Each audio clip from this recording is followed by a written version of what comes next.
હરે કૃષ્ણ. સો આજનો 12મો અધ્યાય આપણે સ્ટડી કરવાના છે. આજે 12મા અધ્યાયનું નામ છે ભક્તિયોગ. સો ભક્તિયોગની જે સિરીઝ ચાલી રહી છે 7માંથી 12મા અધ્યાયની, એનો આ ફાઇનલ અધ્યાય છે, 12મો અધ્યાય. ફક્ત 20 શ્લોક છે અને બહુ જ ઇમ્પોર્ટન્ટ છે, બહુ પ્રેક્ટિકલ. આની અંદર એક ટૉપિક છે જે આપણે સ્ટડી કરવાના છે. સો મોટું ખાલી 4 જ ટૉપિક છે આ અધ્યાયની અંદર, 20 જ શ્લોક છે, પણ બહુ જ ઇમ્પોર્ટન્ટ ટૉપિક છે. ભક્તિયોગ સિરીઝમાં ભક્તિયોગ અધ્યાય છે, હે ને.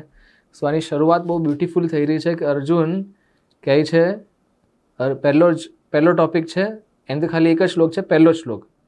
આમાં અર્જુન એક સવાલ છે. અર્જુન ઉવાચા એવમ સતત યુક્તા યે ભક્ત્યા સ્ત્વામ પર્યુપાસતે યે ચાપ્યક્ષરમ અવ્યક્તમ તેષાં કે યોગવિત્તમાહ. તો અર્જુનનો એક સવાલ છે કે એવમ સતત યુક્તા યે, 2 પ્રકારના ભક્તો હોય છે. એક પહેલો છે ભક્તિયોગી, જે સતત યુક્ત કન્ટિન્યુઅસ ભગવાનની સેવા કરી રહ્યો છે, ભગવાનની ભક્તિ કરી રહ્યા છે. ભક્ત્વા સ્ત્વમ પર્યુપાસતે, બહુ સારી રીતે એમની સેવા પૂજા કરી રહ્યા છે. સેકન્ડ જે કેટેગરી છે એ છે કે અક્ષરમ અવ્યક્તમ, તે જે અવ્યક્ત, જે ભગવાનનો એક વિસ્તાર છે કે ભગવાન કણ કણમાં વસેલા છે.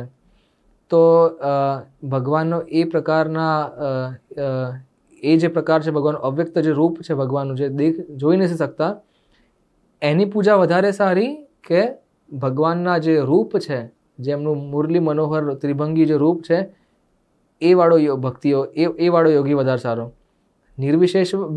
નિર્વિશેષવાદી વધારે સારો છે કે ભક્તિયોગી વધારે સારો છે? ભક્તિયોગીની જે પૂજા છે એ બહુ સિમ્પલ, સરળ છે, કે એમની પાસે ભગવાનનું એક સ્વરૂપ છે, એક રિલેશનશિપ છે કે ભગવાન અને હું.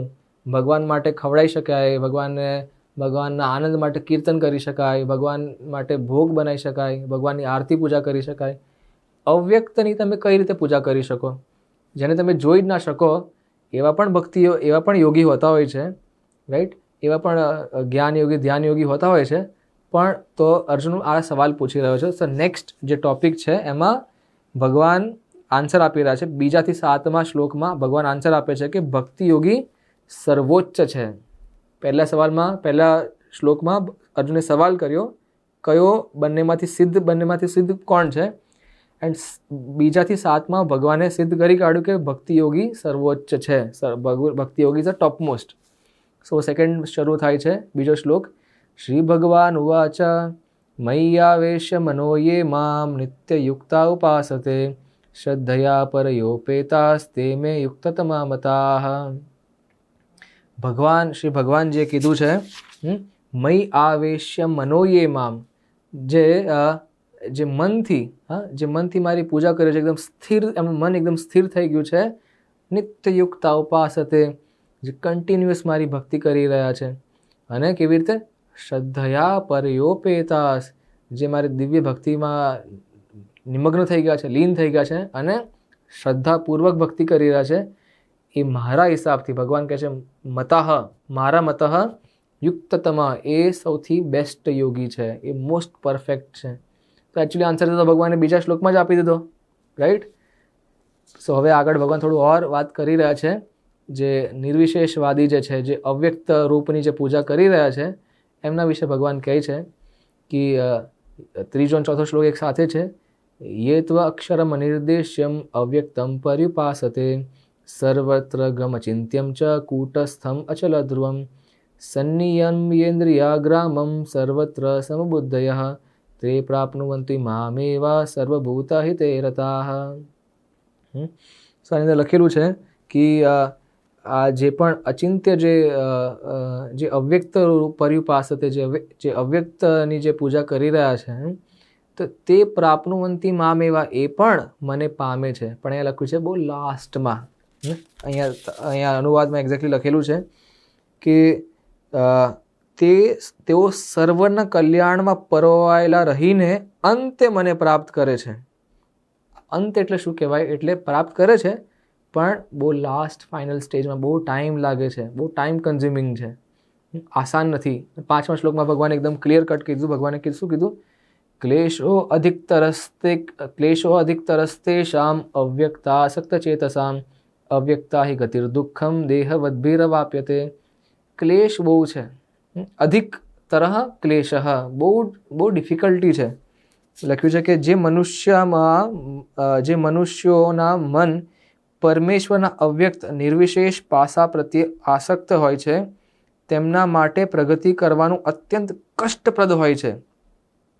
દેહધારીઓ માટે તે ક્ષેત્રમાં પ્રગતિ સાધવી એ હંમેશા દુષ્કર હોય છે. સો અહીંયા શું લખ્યું છે કે ક્લેશ અધિકતર બહુ છે. ગતિર દુઃખમ દેહવદ્ભિર અભાવે, આમાં જે તમારું પ્રોગ્રેસ થવું જોઈએ એમાં બહુ ડિફિકલ્ટીઝ આવે છે. તો એટલું આસાન નથી. અને જો તમે સ્ટોપ થઈ જાઓ ત્યાં ક્યાંય તમે અટકી જાઓ, તમને ફરીથી ઝીરોથી સ્ટાર્ટ કરવું પડશે. ભક્તિયોગમાં કેવું છે કે ફોર એક્ઝામ્પલ તમને એક જન્મમાં તમે ખાલી 20% ભક્તિ કરી શક્યા, તો નેક્સ્ટ જન્મની અંદર તમે 21% તમે શરૂઆત કરશો. જ્યારે જે નિર્વિશેષવાદી છે એમાં તમે જો ફેલ થઈ ગયો તો ફરીથી ઝીરોથી જ સ્ટાર્ટ કરવું પડશે. ઓફકોર્સ તમને થોડું તમારી મન થોડું એ પ્રકારમાં નેક્સ્ટ લાઈફમાં પણ એ જ ડાયરેક્શનમાં જશે ખરી, પણ સ્ટીલ તમને ફરીથી રિસ્ટાર્ટ કરવું પડશે દરેક વસ્તુ. ભક્તિયોગમાં એવું નથી. એટલા માટે ભગવાન શું કહે છે, 6th and 7th બહુ બ્યુટિફુલ શ્લોક છે, બહુ પ્રેક્ટિકલ શ્લોક છે. એન્ડ તમે જાતે સમજશો શું લખ્યું છે ભગવાને કીધું કે જે વ્યક્તિ યે તું સર્વાણી કર્માણી, જે વ્યક્તિ સર્વાણી કર્માણી, એમના જે બધા સર્વ કર્મો જે છે, મયી સંન્યસ્ય મત્પરાહ, મને શરણાગત થઈને, મયી સંન્યસ્ય, જે મારા માટે ત્યાગ કરી દે છે એના બધા કર્મો, એટલે મીન્સ મારી સેવામાં લગાવે છે, મારા માટે કામ કરે છે. અનન્ય નૈવ યોગેના, એવો અનન્ય વગર કોઈ વિચારે ફક્ત ભગવાનની સેવાનો વિચાર રાખતો એવો જે યોગી છે, ભગવાન કહે છે મામ ધ્યાયંતા ઉપાસતે, જે એવું ધ્યાન કરતા મારી પૂજા અર્ચના કરે છે એના માટે. તો ભગવાન શું કરે, એક પ્રોમિસ, મતલબ એક કેટેગરી, જો તમે આવું કરશો તો ભગવાન શું કહે છે, નેક્સ્ટ શ્લોકમાં ભગવાન કહે છે તેષામ અહમ સમુદ્ધરતા, એવા ભક્ત માટે અહમ સમુદ્ધરતા, ઉદ્ધાર અને સમુદ્ધાર, ઉદ્ધાર કરવો અને કે સમુદ્ધરતા એટલે કમ્પ્લીટલી એનો ઉદ્ધાર કરે છે. કઈ રીતે ઉદ્ધાર કરે છે, શેમાંથી ઉદ્ધાર કરે છે? ભગવાન લખ્યું મૃત્યુ સંસાર સાગર, આ જે સંસાર જે સાગર જેવું છે, ઓશન જેવું છે, જેને ક્રોસ કરવું ઇમ્પોસિબલ છે, એ મૃત્યુ સાગર જે છે એનાથી તમારો કમ્પ્લીટલી ઉદ્ધાર કરી દે છે. અને એ પણ કે બહુ ધીરે ધીરે નહીં, ભવામી ન ચિરાત પાર્થા, ચિરાત પાર્થા એટલે તરત જ, ક્વિકલી, તમારો બહુ તરત, વેરી સૂન તમારો ઉદ્ધાર કરી લે છે. મયી આવેશેતા ચેતસામ, જેનું મન ભગવાનની સેવામાં નિમગ્ન છે. કેટલી બ્યુટીફુલ વાત કરી ભગવાને. યે તું સર્વાણી કર્માણી, જેનું કર્મ, એના બધા જ કર્મો ભક્તિમાં લાગેલા છે, ભગવાન માટે ત્યાગ કરી કાઢ્યો છે એમને, એના માટે ભગવાન કહે છે તેષામ અહમ સમુદ્ધરતા.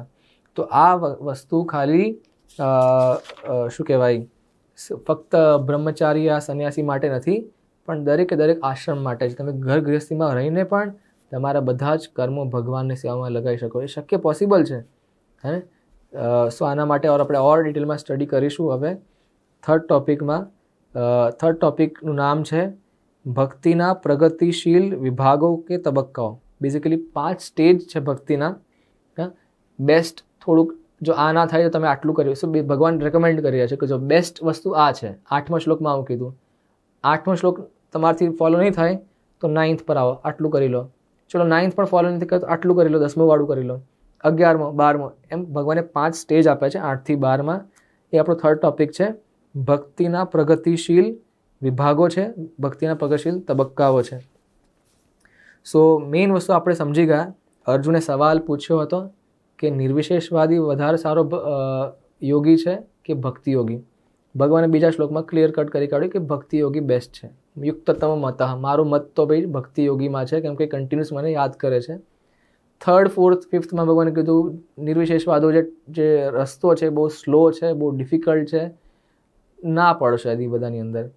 તો 6th, 7thમાં ભગવાને ક્લિયર કટ કર્યું કે જો તમે તમારું પ્રેક્ટિકલી તમારું લાઈફ મારી સેવામાં લગાવશો, એમના માટે તેષામ અહમ સમુદ્ધરતા, એક સામટું, બહુ જ એક જ ઝટકામાં તમારો ઉદ્ધાર થઈ જશે, તમારી સાથે તમારા પરિવારનો ઉદ્ધાર થઈ જશે, અને તમને ભગવત ધામ મળી જશે. સો આ બ્યુટી છે ભક્તિ યોગની. સો હવે ભગવાન 5 સ્ટેજ કહી રહ્યા છે ભક્તિમાં કઈ રીતે કરવું. પહેલો સ્ટેજ 8મો શ્લોક, મયી એવા મન આધત્સ્વ મયી બુદ્ધિમ નિવેશયા નિવાશિષ્યસી મયી એવા એત ઊર્ધ્વમ ન સંશયા. મયી એવા મન આધત્સ્વ, જેનું મન કમ્પ્લીટલી મારી સેવામાં છે. મયી બુદ્ધિમ નિવેશયા, એનું મન મારી સેવામાં છે, એની બુદ્ધિ નિવેશિત થઈ ગઈ છે મારી સેવામાં. બુદ્ધિ, નિવેશ એક શબ્દ છે ઇન્વેસ્ટ. નિવેશ મીન્સ ઇન્વેસ્ટ કરવું.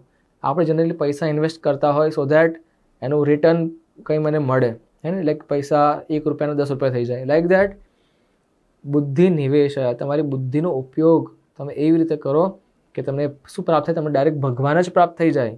આપણે ઇન્વેસ્ટ કરી રહ્યા છે આપણી બુદ્ધિ, સો દેટ એ બુદ્ધિને એવી રીતે ઉપયોગ કરો કે મારું શરીર, મારી જેટલી પણ વસ્તુ મારા કબજામાં છે, મારું ફેમિલી, મારું ધન, મારા પ્રોપર્ટી, મારા રિસોર્સિસ, દરેકે દરેક વસ્તુ ભગવાનની સેવામાં કઈ રીતે લગાવી શકું. અને એ કરવાથી ભગવાન કહે છે નિવશિષ્યસી મયી એવા અત ઊર્ધ્વમ ન સંશયા. ભગવાન કહે છે કે આ કરવાથી નિવશિષ્ય, તમે મારી અંદર જીવશો. મયી એવા શિષ્યસી, તમે મારી અંદર જીવશો, ભગવાન કહે છે. અત ઊર્ધ્વમ ન સંશયા, અને આમાં કોઈ ડાઉટ નથી, તમે 100% મને પ્રાપ્ત કરવાના છો. તો આ જે 8મો જે શ્લોક થઈ ગયો એ શુદ્ધ ભક્તો, સિદ્ધ પુરુષો માટેનો સ્ટેજ થઈ ગયો છે કે રામ ભગવાન, હનુમાનજી થઈ ગયા, પાંડવ થઈ ગયા, પ્રહલાદ મહારાજ થઈ ગયા. સો એમના માટે આ બધી વસ્તુ નોર્મલ, નેચરલ છે. અને આ એમનો એકદમ હાઈ સ્ટાન્ડર્ડ છે, હે ને. તો આ એમના માટે નોર્મલ છે. જેનાથી આટલું બધું ના થાય, 24 કલાક જેનાથી ભક્તિમાં જે લીન ના રહી શકે, તો ભગવાન કહે છે ઓકે એક લેવલ નીચે આવો. શું લેવલ નીચે છે? 9th શ્લોકમાં કીધું કે અથ ચિત્તમ સમાધાતુમ ન શક્નોષી મયી સ્થિરમ અભ્યાસ યોગેન તતો મામ ઇચ્છાપ્તુમ ધનંજયા. અથ ચિત્તમ સમાધાતુમ ન શક્નોષી, તો જેનું ચિત્ત, જેનું મન ન સ્થિરમ, મારી ભક્તિમાં સ્થિર નહીં થઈ રહ્યું, હા, તો એના માટે લખ્યું અભ્યાસ યોગેના. અભ્યાસ, પ્રેક્ટિસ કરો ભક્તિ કરવાની, હા, તો તમે મને પામી શકશો. તતો મામ ઇચ્છાપ્તુમ, તમારી ઈચ્છા પ્રમાણે તમે મને પ્રાપ્ત કરી શકશો, ધનંજય. અભ્યાસ યોગનો મિનિંગ થયો કે સૌથી પહેલાં તમે એક પ્રામાણિક ગુરુ બનાવો, શિલા પ્રભુપાદની જેમ. પ્રભુપાદના નિર્દેશનના અનુસાર તમે જો રૂલ્સ રેગ્યુલેશન ફોલો કરશો કે 4 નિયમનું પાલન કરો, 16 માળા જપ કરવાની, નિયમિત રૂપે મંદિર આવવાનું, મંદિરમાં આવીને સેવા કરવાની, ઘરની તાઈગોરની સેવા કરવાની, ભગવાનને ભોગ લગાવવાનો, વૈષ્ણવની સેવા કરવાની, મંદિરમાં કાર્યરત થવાનું, એક્ટિવ થવાનું, અને બુક ડિસ્ટ્રીબ્યુશન કરવાનું. તો દરેક વસ્તુમાં જ્યારે તમે એક પ્રોપર તમે એંગેજ જ્યારે તમે થઈ જશો, અભ્યાસ યોગ, તો એસ્પેશિયલી બધા મંદિરમાં જે બધા પ્રભુજી લોકો હોય છે એમને ખબર છે, અચ્છા ગુરુ બનાવવાના તો બનાવી લીધા, મંદિર જોઈન કરી લીધું, સો દેટ 24 કલાક ભગવાનની સેવામાં એમને ઇઝી થઈ જાય. કે ઘણી સેવાઓ છે, બહુ બધી સેવાઓ છે. ઘર ગૃહસ્થી માટે પણ પોસિબલ છે, ઘરે બેસીને સાધના કરી શકે અને જ્યારે ટાઈમ મળે તો સેવા કરી શકે. સો એ રીતે તમે આ ફોલો કરી શકો. હવે કોઈ કહે કે 10મા શ્લોકમાં કે ના મારાથી આ બધું ચેન્ટિંગ વેન્ટિંગ, ઘણા બધા લોકોને કહીએ છીએ કે તમે જપ કરો, રોજ મળતા હોય છે. કોઈ કહે છે મને હાર્ટ એટેક આવી ગયો, તો અમે કહીએ હવે તો જપ કરો, હવે તો જપ કરો. કોઈ કહે છે મારો એક્સિડન્ટ થયો, અરે ભાઈ હવે તો જપ કરો. આમ કહો છો ટાઈમ નથી મળતો, હવે તો ટાઈમ છે, હવે જપ કરો. પણ નહીં થતું એમ નથી. હરે કૃષ્ણ. યુટ્યુબ પર આ અધ્યાયના વિડીયોના ડિસ્ક્રિપ્શનમાં એક ક્વિઝની લિંક અમે આપી છે. તો આ ક્વિઝના લિંક પર જાઓ અને આ અધ્યાયને ડિટેલમાં સ્ટડી કરીને આ ક્વિઝના જવાબો તમે આપો. અને જે પણ વ્યક્તિ ક્વિઝમાં ખૂબ જ સારો સ્કોર કરશે તેમને હરે કૃષ્ણ મંદિર તરફથી એક ગિફ્ટ મોકલવામાં આવશે. હરે કૃષ્ણ. તો ભગવાન શું કહે છે? અભ્યાસે અપ્ય સમર્થોસી મત કર્મા પરમો ભવા મદર્થમ અપી કર્માણી પૂર્વમ સિદ્ધિમ અવાપ્સસી. 10મા શ્લોકમાં ભગવાન કહે છે અભ્યાસે અસમર્થોસી, તમારાથી અભ્યાસ કરવામાં તમે અસમર્થ છો, નહીં, પોસિબલ નથી તમારા માટે. તો ભગવાન કહે છે મત કર્મા પરમો ભવા, મારા માટે કર્મ કરો. મદ અર્થમ અપી કર્માણી, મારા માટે કાર્ય કરો. પ્રભુપાદ એક સરસ એક્ઝામ્પલ આપ્યો કે કોઈ પણ સંસ્થા હોય કે કોઈ પણ બિઝનેસ હોય તો એને ચલાવવા માટે પ્રભુપાદ સાહેબ કે લેન્ડ જોઈએ, કેપિટલ જોઈએ, સંસ્થા જોઈએ, લેબર જોઈએ, જમીન જોઈએ, ફાઇનાન્સ જોઈએ, એક સંસ્થાનું હાયરાર્કી જોઈએ, અને આપણે રિસોર્સિસ, મનુષ્ય જે હેલ્પર્સ બધા જોઈએ. તો એ રીતે જ જેમ કે બિઝનેસ હોય તેની અંદર રહેવા માટે જગ્યા જોઈએ, એક ઓફિસ સ્પેસ જોઈએ, થોડુંક કેશ બેલેન્સ હોવું જોઈએ, રાઈટ? એ બધી વસ્તુ હોવી જોઈએ. એ રીતે તમે પણ હેલ્પ કરો. બહાર લોકો મોટા મોટા હોટેલ ને બંગલા ને ફાર્મ હાઉસ બધું બનાવી રહ્યા છે, થિયેટર બનાવી રહ્યા છે. મંદિરની અંદર તમે મંદિર નિર્માણમાં તમે સેવા કરાવો, મંદિરને ટકાવવા માટે મંથલી કઈ તમે સેવા કરો. સો ધેટ અહીંયા ભગવાન શું કહે છે? મત કર્મા, મારા માટે કર્મ કરો. હવે તમે કહો હું તો નોકરી કરી રહ્યો છું, તો ભગવાન કહે છે મદ અર્થમ અપી કર્માણી, મારા માટે કર્મ કરો, મારા માટે નોકરી કરો. 50% તમારું, 50% મારું. એ કરવાથી બેઝિકલી અહીંયા લખ્યું છે કૂર્વમ સિદ્ધિમ અવાપ્સસી. આ કરવાથી કૂર્વન કરવાથી સિદ્ધિ મીન્સ તમને ભગવાન પ્રાપ્ત થઈ જશે. ભગવાન કહે છે ગેરંટેડ હું તમને મળી જઈશ. સી, તો આ બધા લેવલ્સ છે બેઝિકલી. શુદ્ધ ભક્તનું લેવલ 8મો સ્ટેજ છે, 9th વાળો છે, જેમાં ગુરુ બનાવો અને ગુરુકુલમાં તમે રહો, જીવન વિતાવો. ગુરુકુલમાં જીવન નથી વિતાવી શકતા, 9મો નહીં થતો, 10th વાળા પર આવી જાઓ. 10thમાં શું કહ્યું છે કે મારા માટે કામ કરો. અર્થા મારા માટે વાપરો. તમારી બુદ્ધિ, તમારું મન, જે પણ તમારી સ્કિલ્સ હોય એ મારી સેવામાં તમે લગાવો. તો પ્રભુપાદ આપણા ગુરુ છે. પ્રભુપાદે આ હરે કૃષ્ણ મંદિર સ્થાપિત કર્યું છે. તો હરે કૃષ્ણ મંદિરના ઘણી બધી એક્ટિવિટીઝ હોતી હોય છે. એની અંદર તમે પ્રગતિ, એમાં તમે આગળ તમે વધો, કઈ ને કઈ રીતે તમે જોડાઓ. એન્ડ ધેન કોઈ કહે કે ના મારાથી આ પણ નહીં થાય, તો ભગવાન 4th સ્ટેજ 11th પર આવે છે. ભગવાન કહે છે 11મા શ્લોકમાં અથૈત અપી અશક્તોસી કર્તુમ મદયોગમ આશ્રિતા સર્વકર્મ ફલત્યાગમ તત કુરુ યતાત્મવાન.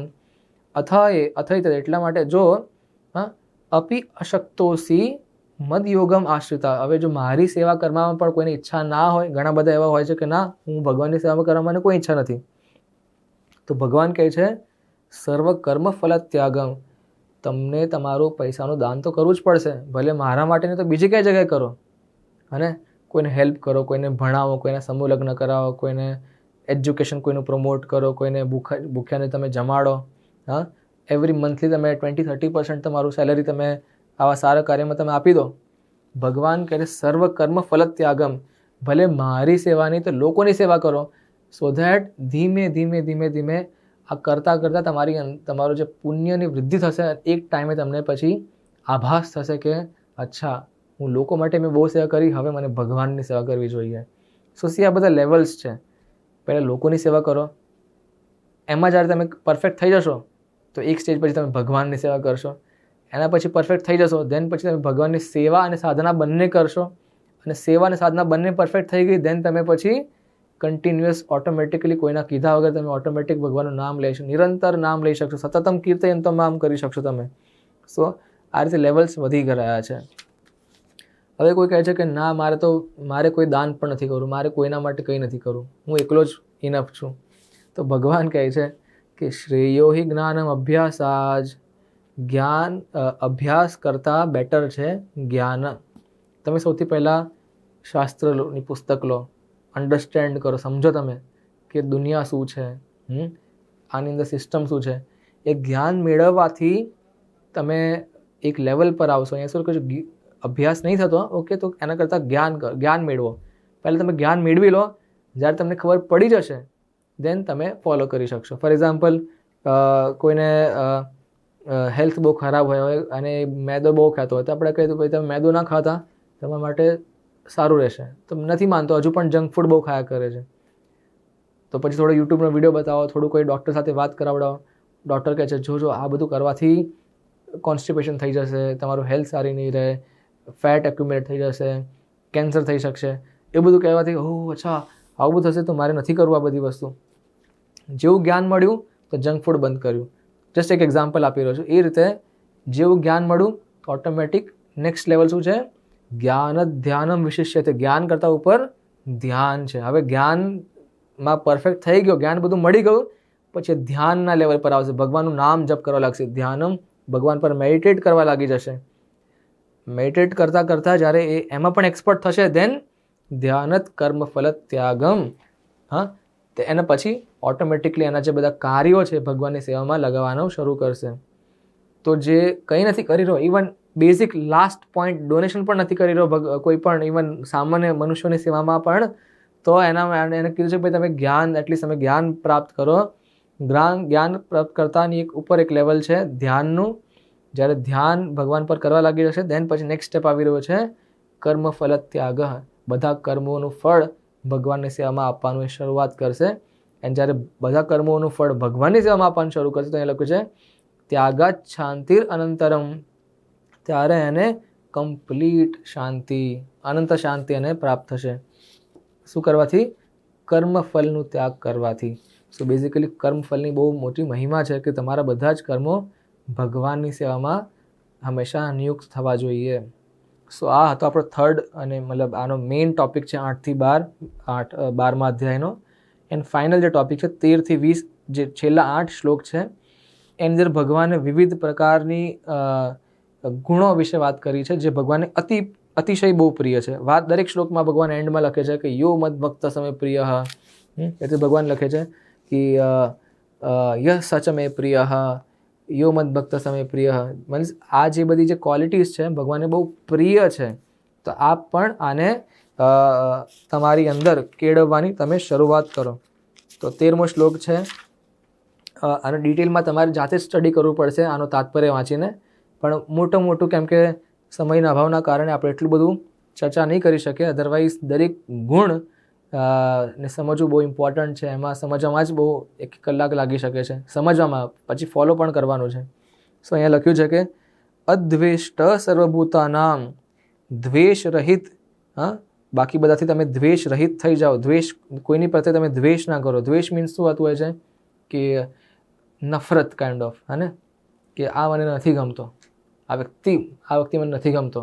આ દ્વેષ તમે છોડી દો. દરેક વ્યક્તિ પ્રત્યે, દરેક જીવજંતુ પ્રત્યે કોઈ વ્યક્તિ તમે દ્વેષ ના રાખો. ઇનફેક્ટ તમે શું કરો?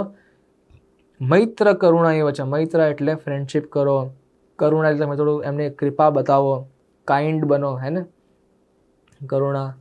નિર્મમો એટલે શું કહેવાય? નિર્મમોનું મિનિંગ છે કે જે પોતાના જીવનની અંદર શાંતિ કે અશાંતિ જે પણ છે એનાથી ઉપર ઉઠી જાય, કે બધું સારું ચાલે છે કે ખરાબ છે કંઈ ફરક નથી પડતો, મારું મેઇન કામ છે ભગવાનની સેવા. તો નિર્મમ એટલે ઇનડિફરન્ટ, જે પણ ચાલી રહ્યું છે પોતાના જીવનની અંદર, પોતાના શરીર સાથે, આ તકલીફ છે, પેલી તકલીફ છે, ઉપર ઉઠી ગયો છે. નિર્મમો. નિરહંકાર, અહંકાર નથી રહ્યો એમની અંદર. એને ખબર છે હું ભગવાનનો દાસ છું, ભગવાનનો સેવક છું, ભગવાનની સેવા માટે બન્યો છું. તો નિરંકાર થઈ જાઓ. કોઈ તમને કંઈ કહે તો તમે હમ્બલ, વિનમ્ર થઈ જાઓ તમે. સમ દુઃખા સુખ ક્ષમી. તમે સુખ આવે કે દુઃખ આવે એનાથી ઉપર ઉઠી જાઓ. ક્ષમી એટલે તમે કોઈને માફી કરવાનું તમે શીખો, કે માફ કરવાનું શીખો, કે લેટ ગો, ચલો થયું, ગલતી થાય, કોનાથી ના થાય. સો સંતુષ્ટ સતતમ યોગી. આવો જે ભક્ત છે તે સંતુષ્ટ છે હંમેશા. એને કશું કોઈ વસ્તુની આવશ્યકતા નથી, ડિમાન્ડ્સ નથી કરી રહ્યો કે આ જોઈએ પેલું જોઈએ. જે પણ છે ભગવાનની કૃપાથી પર્યાપ્ત છે એના માટે, કે હા જેટલું પણ છે, ભલે એક જ રોટલી મળી આજ માટે ખાવા માટે, પર્યાપ્ત છે મારા માટે. આવો ભક્ત.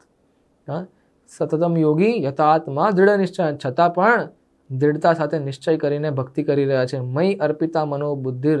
જેણે શીખી ગયો છે કે મારું મન, મારું અસ્તિત્વ, મારી બુદ્ધિ, મારું શરીર, મારા વિચાર, દરેકે દરેક મારાથી લગતી દરેક વસ્તુ ભગવાનને અર્પિત કરવાની છે. ભગવાન કહે છે કે યો મદ ભક્ત સમે પ્રિય. એવો મારો ભક્ત છે, એ મને બહુ જ પ્રિય છે. દેન 15મો શ્લોક. યસ્માન નો દ્વિજતે લોકો લોકા નો દ્વિજતે ચય. બહુ સરસ વાત કીધી. યસ્માન એટલે એના કારણે, આ ભક્તના કારણે બીજું કોઈ દુઃખમાં નથી પડતું, ડિફિકલ્ટીમાં નથી પડતું, અને બીજાના કારણે થયેલા દુઃખથી પણ એ ડિસ્ટર્બ નહીં થતો. લોકા નો દ્વિજતે. એક તો પોતાના કારણે બીજું કોઈ દુઃખી નહીં થઈ રહ્યું, અને બીજું કોઈ કંઈ કરે તો એનાથી એ પણ ડિસ્ટર્બ નથી થઈ રહ્યો. લોકા નો દ્વિજતે ચય. હર્ષામર્ષ ભયોદ્વેગૈર મુક્તો યો સચ મે પ્રિય. હર્ષામર્ષ એટલે કે હર્ષ હોય કે અમર્ષ હોય, સુખ હોય કે દુઃખ હોય, ભય હોય કે ઉદ્વેગ હોય. ભય એટલે ફિયર, અને ઉદ્વેગ એટલે એન્ઝાયટી, ટેન્શન. આવી કંઈ પણ પ્રકારની એને તકલીફ આવતી હોય એને ફીલ નહીં થઈ રહ્યું. મુક્તો ય સચે મે પ્રિય. એ આમાંથી સ્થિર થઈ ગયો છે કે ભલે કોઈ પણ તકલીફ આવે તો ભગવાન કહે છે કે આવો વ્યક્તિ સચ મે પ્રિય, આવો વ્યક્તિ મને બહુ પ્રિય છે. 16મો શ્લોક. અનપેક્ષા સુચિર્દક્ષા ઉદાસીનો ગતવ્યતઃ સર્વારંભ પરિત્યાગી યો મદ ભક્ત સમે પ્રિય. અનપેક્ષા ન્યુટ્રલ છે, કોઈ ફેવરેટ નહીં, કોઈ દુશ્મન નહીં, ન્યુટ્રલ છે. અને શુચિહી એટલે શુદ્ધ છે, દક્ષ એક્સપર્ટ છે, ઉદાસીન ફ્રી ફ્રોમ કેર. અને ગુજરાતીમાં શું લખ્યું છે? ઉદાસીન એટલે ચિંતા રહિત. તો જેને ભગવાન પર વિશ્વાસ હોય તો એ ચિંતા રહિત જ રહેવાનું છે. અને એટલું કંઈ એને ખબર છે કે મારા સાથે કંઈ અન્યાય થઈ શકે નહીં. જ્યાં સુધી ભગવાન બેઠેલા છે ત્યાં સુધી મારા લાઈફમાં જે પણ થશે બધું સારું જ થશે. અને ભગવાન જોઈ રહ્યા છે તો એને ભગવાન પર પૂરેપૂરો ભરોસો છે. શું હતું આપણે? ઉદાસીન ગતવ્યથ સર્વારંભ પરિત્યાગી યો મદ ભક્ત સમે પ્રિય. તો એ બધા જ દુઃખોથી ફ્રી થઈ ગયો છે, ઉપર ઉઠી ગયો છે. સર્વ આરંભ પરિત્યાગી, કોઈ પણ એને એક્સપેક્ટેશન નથી રાખી કે કોઈ ફળ માટે કંઈ પ્રયાસ કરવો છે, એવું કંઈ એને કંઈ છે નહીં. એ ફક્ત કર્મ કરી રહ્યો છે અને જે પણ રિઝલ્ટ આવે છે એ બધું જ ભગવાનની સેવામાં લગાવે છે. સક્સેસ ફેલિયર બધું ભગવાનનું. હા, એ રીતે કોઈ જો જીવતો હોય તો ભગવાન કહે છે કે આવો ભક્ત સચમે પ્રિય. So it is a very beautiful feeling જ્યારે તમે જીવન શરણાગત કરીને તમે જીવો કે આગળ શું થશે કંઈ ખબર નહીં, પણ જે પણ થશે ભગવાન છે મારી પાસે, ભગવાન જોઈ લેશે. તો આ જે પોતાનું જીવન કોઈના હાથમાં આપવું, ભગવાનના હાથમાં આપવું, એ બહુ મોટો એક ધન છે એક ભક્ત માટે. હે ને? બધા પાસે આ ધન નથી હોતું કે પોતાનું જીવન ભગવાનના હાથમાં રાખીને ચાલી શકે, પણ એક ભક્ત આવી રીતે જીવે છે. તો કહે છે 17મા શ્લોકમાં ભગવાન, યો ન રિષ્યતિ ન દ્વેષ્ટિ ન શોચતિ ન કાંક્ષતિ શુભા અશુભા પરિત્યાગી ભક્તિમાન્ય સચ મે પ્રિય. ન રિષ્યતિ ન દ્વેષ્ટિ, કે ના તો એને થોડું રિપીટ થઈ રહ્યું છે કે ન રિષ્યતિ, ના તો એને કોઈ વસ્તુમાં વધારે આનંદ મળી રહ્યો છે. આનંદ મીન્સ કે ફોર એક્ઝામ્પલ કોઈ કહે કે તમને 1 કરોડની લોટરી લાગી ગઈ છે, ઇટ્સ ઓકે. ન દ્વેષ્ટિ, અરે તમારી ગાડીમાં પંચર પડી ગયું, તમારી ગાડીમાં પાણી ઘૂસી ગયું, મતલબ કચરો થઈ ગઈ ગાડી, તો એને ઇઝ ઓકે. જે પણ થઈ રહ્યું છે ભગવાન હિસાબ થઈ રહ્યું છે. અલ્ટિમેટલી મારા ભાગ્યમાં જે લખ્યું છે મને મળવાનું છે, મારા કર્મોના હિસાબથી. એનાથી 1 રૂપિયા વધારે કે ઓછો નથી મળવાનો. તો જો મારા ભાગ્યથી મને આ ગુડ યા બેડ ન્યૂઝ મળી છે તો મને સ્વીકાર છે, એમાં શું કરી શકું હું? એમાં બીજા કોઈને દોષ આપું હું? મારા ભાગ્યમાં લખેલું છે, મેં જ કર્યું છે ને. જો મેં સારું કર્યું હોત તો મારી પાસે સારું થવાનું છે, જો ખરાબ કર્યું તો ખરાબ થવાનું છે. તો એમાં ભગવાનને કેમ વચ્ચે લાવું? મારો જ જે ફળ છે મને મળી રહ્યું છે. તો એ રીતે અહીંયા લખ્યું છે, ન યો ન રિષ્યતિ ન દ્વેષ્ટિ ન શોચતિ ન કાંક્ષતિ. કાલે જે થયું એની કોઈ ચિંતા નથી, કાલે જે થવાનું છે એની પણ કોઈ ચિંતા નથી. મારી પાસે આજ છે તો આજે હું સારી ભક્તિ કરીશ.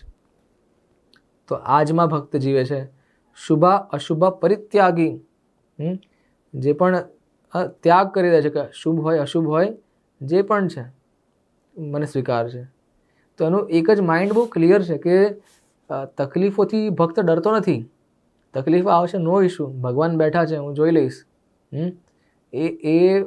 એના માટે આ મટીરિયલ પ્રોબ્લેમ સોલ્યુશન લાવવાના કરતાં એના પાસે વધારે ઇમ્પોર્ટન્ટ એક્ટિવિટી છે કે ભગવાનની સેવા કરવી. રાઈટ? ઓફકોર્સ આને થોડું ઇન્ટેલિજન્ટલી આપણે સમજવું પડશે કે માની લો તમારી હેલ્થ ખરાબ થઈ જાય તો then you are not like કે અચ્છા ભગવાન જોઈ લેશે. તમે તમારી ડ્યુટી કરી લો કે દવા લેવી જોઈએ, ડૉક્ટર પાસે જવું જોઈએ, તમે તમારી ડ્યુટી કરો. બરાબર ના થયું, કોર્સ પૂરો કરો, 1-2 મહિના ફોલો કરો, ના થયું તો દેન મે બી થોડા ઓર બીજા ડૉક્ટર પાસે જાઓ. But then you do your duty. જો વર્ષો પણ આનું સમાધાન ના થયું દેન એક્સેપ્ટ કરી લો.